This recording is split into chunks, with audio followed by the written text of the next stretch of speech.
Received a call in our dispatch center from a homeowner in the Bell Chase subdivision. That homeowner relayed that there were multiple aggressive dogs that had chased him back into his residence.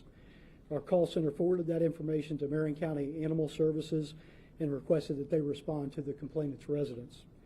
Animal Services reported that they were unable to reach the caller by phone, so they called us back, concerned for the homeowner's safety, called us back, asked if we could send our officers back to the homeowner's house and do a well-being check to make sure he was okay. Our officers, one being a 4-year veteran, along with his trainee of 3 weeks, responded a short time later, met the caller at his front door. The officers entered the home. At that time, they observed 3 dogs who were at the back of the residence outside the screen porch.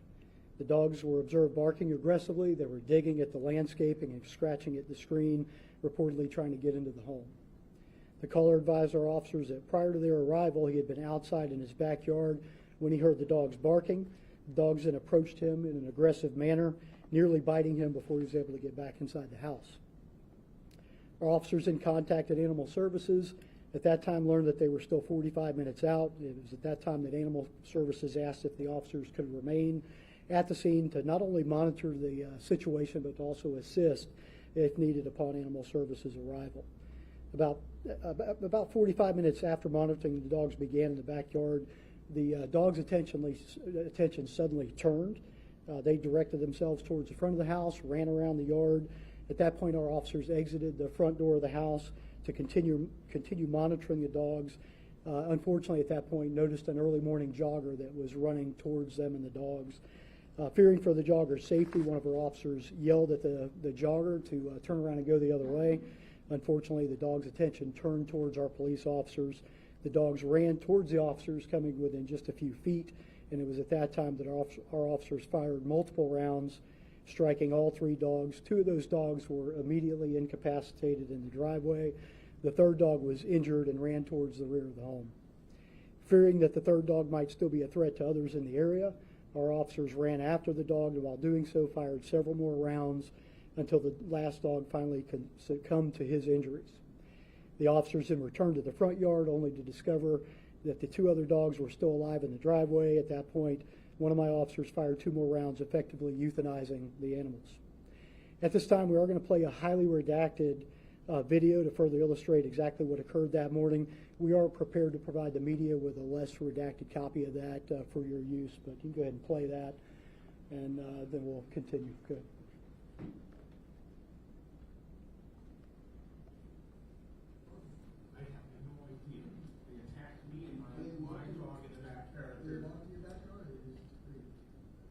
No, they're free. I tell you what, they are mean as and they know my dog's in here and they know I'm in here. So there's 5 of them? As far as I know, there's 3. 2 browns and that black one. There's another brown one that'll come running up. Okay. Yeah, so the reason why they usually send animal control, the reason why they send us is they tried to call you and they couldn't get in touch with you, so they want to make sure that you're okay. Sit right on my phone.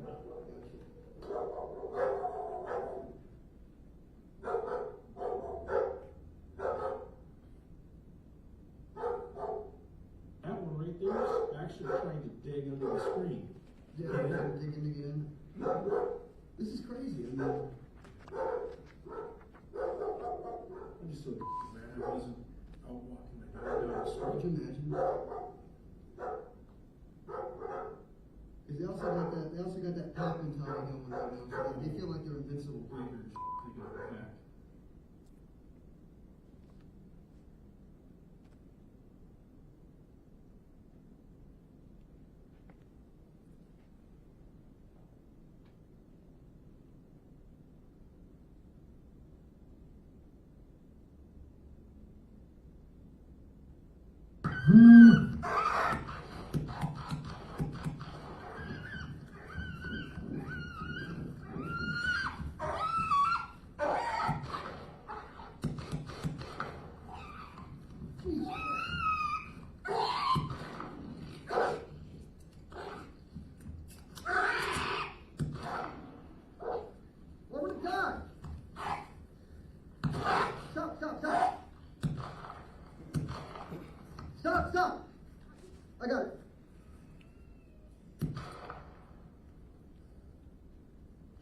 twice.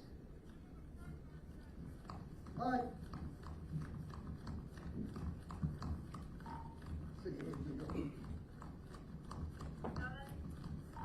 We just signaled 35 free dogs. He's getting calls.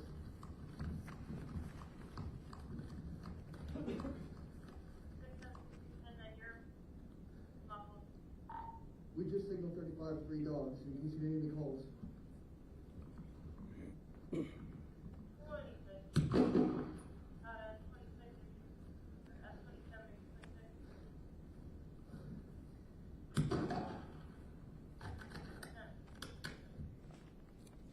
Obviously, a difficult video to watch. The total number of shots fired by our officers was 30. There were no injuries, but there was ancillary damage to the caller's garage door, a vehicle, and the side of the home, which was caused by either a direct bullet strike, a ricochet, or bullet fragmentation. The officers involved in this incident were immediately reassigned pending the outcome of an administrative review that included an internal affairs investigation to determine if there were any policy violations in this case. That investigation was completed. The results were forwarded to a disposition panel who had the responsibility of determining any policy violations. That panel sustained a serious misconduct violation of our use of force policies against both officers. I agreed with those findings, and subsequently we moved to discipline both the officers. It is important to note here that the panel concluded that the initial shots fired by both of our officers at the front of the home were in fact justified. However, once the third dog ran off, it posed no further reasonable danger, and therefore the remaining shots were unnecessary and potentially reckless in nature.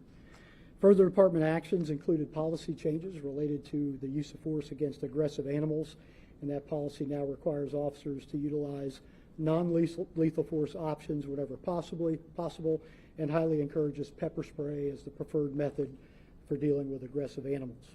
We've also incorporated practical training related to encounters with aggressive animals, and again, that training puts a huge emphasis on pepper spray being the preferred method for dealing with aggressive animals. In the end, I'm never going to be able to remove or want to remove an officer's ability to use deadly force anytime they reasonably believe that there's a possibility of great bodily harm or death. And when that happens, and when we get it right, I'm going to stand up here and stand behind our officers. Unfortunately, this was a tragic event, which I believe we simply got wrong. Our actions were unreasonable, and we've had to take measures internally to ensure that that doesn't happen again. I do have to remind myself that I wouldn't be standing in front of you all if these animals had been properly confined by their owner. So it's probably a good time to remind all pet owners out there that they do have not only a legal responsibility, but also a moral obligation to prevent their officers from running at large and being a threat or a harassment to others. And with that, I'm happy to take any questions you might have. Chief, Yes. Box 35 from the viewer bench. I mean, you just showed it to all of us. You could hear that third dog in that video. When you first went through all of that body camera, when you saw that, I mean, I assume you're a pet owner.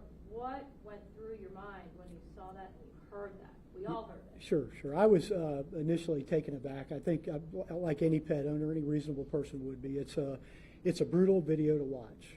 I remind people all the time, look, police work isn't always pretty, right? Sometimes we have to do things that we'd prefer not to do. I certainly don't think these officers went out there at the start of their shift with the hope of pulling a trigger on their gun. Unfortunately, this was a circumstance that they were put into by these dogs being allowed to run at large.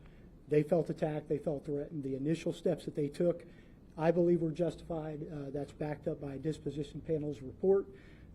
It's when that third dog took off and ran, when we're chasing after a wounded dog, that I think it becomes unreasonable and something that we should have stopped and de-escalated at that moment.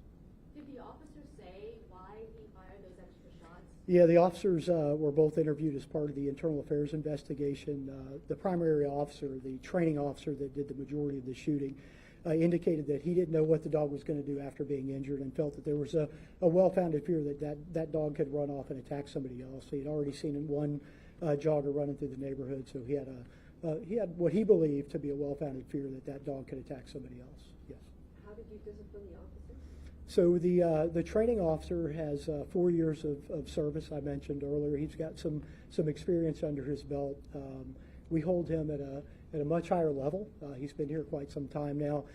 He was given a 100-hour suspension. He was removed from the field training and evaluation program, and he's going through retraining, as is the rest of our patrol bureau.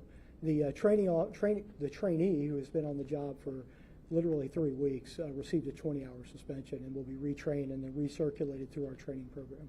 Yes, ma'am. Chief, can you tell us more about the pet owners? Where were they when this happened? Has something like this happened in the past in that neighborhood? Yeah, so that's a great question, and something I didn't know if we'd get into it today or not. The pet owners live in an adjoining neighborhood directly behind Bell Chase. And yes, there have been other instances. There's a little bit of an issue. The dog owners actually live in the county. Bell Chase, where the shooting happened, is in the city. I can tell you that the dog owners' neighbors, I believe on each side of him, have called animal services about these same dogs multiple times, causing animal services to respond to that residence on at least 3 occasions dating back to October, and those responses resulted in no less than 15 citations issued for the same type of aggressive behavior, along with a failure to provide proof of rabies vaccinations and things like that. Just a minute. Yes. Chief, was there any sort of response from the actual homeowners themselves, or was it just? We reached out to the homeowners in an attempt to conduct an internal affairs interview with them. They declined to come in and meet with us on that.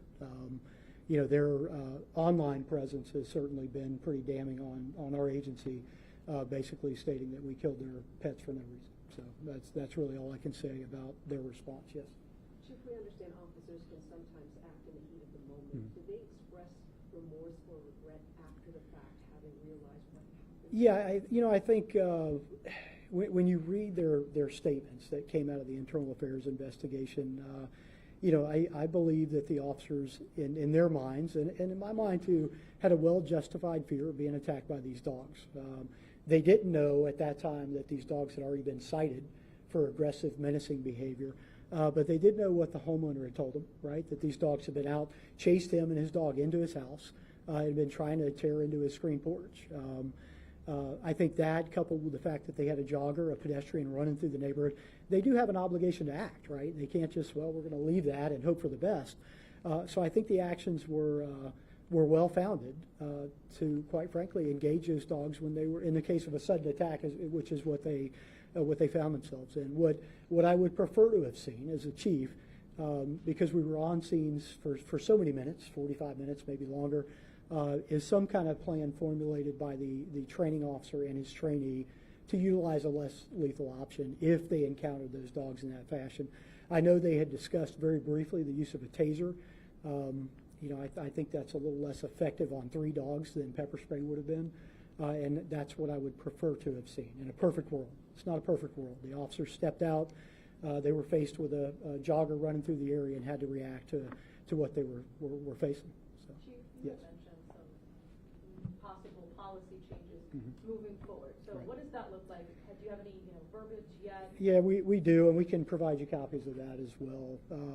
Right now, leading up to this, our policies really reflected the officer's ability to use less lethal on aggressive animals, and that includes a taser, it includes pepper spray, and it includes an impact weapon, a 40 millimeter foam round, whatever.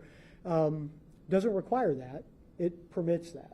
The new policy changes really require the officer not necessarily to utilize less lethal before a firearm, but to certainly use a firearm as only a last resort, right? What we're trying to get in their heads is, look, guys and girls, pepper spray is highly, highly effective on a dangerous animal. And our cops deal with everything from cases like this with dogs to black bears in neighborhoods and runaway horses and everything else. And the last thing we want to see is for them to go to their sidearm first when it's not absolutely necessary. So it really focuses around the requirement to try to use less lethal, preferably pepper spray, before the gun. Yes, ma'am. So have other residents expressed some concern about what happens or what should they do if this happens again? Yeah, we've seen both sides of this. We kind of monitor social media, and we've had certainly our fair share of naysayers that think this was overkill, for lack of a better term, and we've also had our supporters that understand how vicious a pack of dogs, these happen to be bulldog mixes, can be. A lot of you all in this room just covered an incident in January that occurred in right outside of DeLand in Volusia County, where an 8-year-old boy stopped to pet 2 pit bull mixes and was mauled to death. Broken neck, broken foot, 12 bites. So this isn't, out of the realm of reasonableness for our officers to take this action. My only wish was that they had holstered after that third dog ran off. Again, my direction to pet owners out there is you have a legal and moral obligation to confine your animals, especially if they're going to be running at large. And if you don't, you're going to face some sort of penalty. I would also like to see some more effectiveness on animal services side.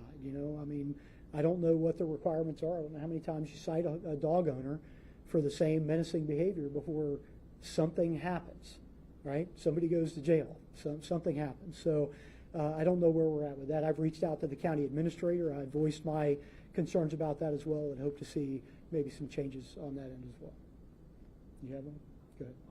Will the homeowners face any sort of charges on their end? Anything regarding neglect? Yeah, that's a great question. Anytime we pull the trigger on one of our firearms, we're typically sitting down with the state attorney or somebody from the state attorney's office to evaluate our actions fundamentally before we start an internal affairs investigation to make sure we're not compelling an officer to testify against themselves on a potentially criminal case.